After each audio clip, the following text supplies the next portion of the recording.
എനിക്കുണ്ടായ ഒരു ചെറിയ എക്സ്പീരിയൻസ് ഷെയർ ചെയ്യാനായിട്ടാണ് കേട്ടോ വന്നിട്ടുള്ളത്.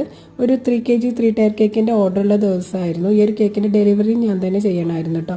23 കിലോമീറ്ററോളം യാത്ര ചെയ്യാനുണ്ടായിരുന്നു. ഫസ്റ്റ് ടൈമാണ് കേട്ടോ ഇത്രയും ലോങ് ആയിട്ട് കേക്ക് ഡെലിവറി ചെയ്തിട്ടുണ്ടായിരുന്നത്. ഓട്ടോയിലായിരുന്നു ഞാൻ ഈ ഒരു കേക്ക് ഡെലിവറി ചെയ്തിട്ടുണ്ടായിരുന്നത്. പോരാത്തത് സീറ്റിൽ കൂടിയായിരുന്നു വെച്ചിട്ടുണ്ടായിരുന്നത് കേട്ടോ. അപ്പോൾ ഇതോടുകൂടി എനിക്കൊരു കാര്യം മനസ്സിലായി, 3 ടയർ കേക്ക് ഒരിക്കലും ഓട്ടോയിൽ കൊണ്ടുപോകുന്നത് സേഫ് അല്ലാന്ന്. അങ്ങനെ ഞാൻ കസ്റ്റമറുടെ അടുത്തെത്തി ഈ ഒരു കേക്ക് കൊടുക്കുമ്പോഴാണ് ഈ ഒരു കേക്ക് ഡാമേജ് ആയ കാര്യം കണ്ടത് കേട്ടോ. അപ്പോൾ കുറച്ച് നേരത്തേക്ക് ഒന്ന് പാനിക്കായെങ്കിൽ അവർ പറഞ്ഞ് ടെൻഷനൊന്നും ആവണ്ട, കേക്ക് ഒന്ന് റെഡിയാക്കി തന്നാൽ മതി. അങ്ങനെ ഇപ്പോൾ എന്താണെന്ന് ആലോചിക്കുമ്പോഴാണ് ഒരു ഫ്രണ്ടുള്ള കാര്യം ഓർമ്മ വന്നത്. അവളെ ഞാൻ കണ്ടിട്ട് പോലും ഇല്ല കേട്ടോ. അവളൊരു യൂട്യൂബറാണ്, പോരാത്തതിന് ഹോം ബേക്കർ കൂടിയാണ്. അപ്പോൾ അവളെ വിളിച്ച് ഞാൻ കാര്യം പറഞ്ഞപ്പോൾ അവൾ വേഗം വീട്ടിലെത്താൻ പറഞ്ഞു. അങ്ങനെ അവൾ വീട്ടിലെത്തി ഒരു അരമണിക്കൂറിൻ്റെ ഉള്ളിൽ തന്നെ ഞാൻ കേക്ക് റെഡിയാക്കി കസ്റ്റമർക്ക് കൊടുത്തിട്ടുണ്ടായിരുന്നു കേട്ടോ. അപ്പോൾ ആരെക്കൊണ്ടാണ് നമുക്ക് എപ്പോഴാണ് ഉപകാരം ഉണ്ടാവുമെന്ന് ഒരിക്കലും പറയാൻ പറ്റില്ല കേട്ടോ. അസ്ബീസ് വേൾഡിൽ അസ്ബിയ എന്നാണ് അവളുടെ പേര്. അപ്പോൾ അവളോടുള്ള നന്ദി എത്ര പറഞ്ഞാലും എനിക്ക് തീരില്ല കേട്ടോ.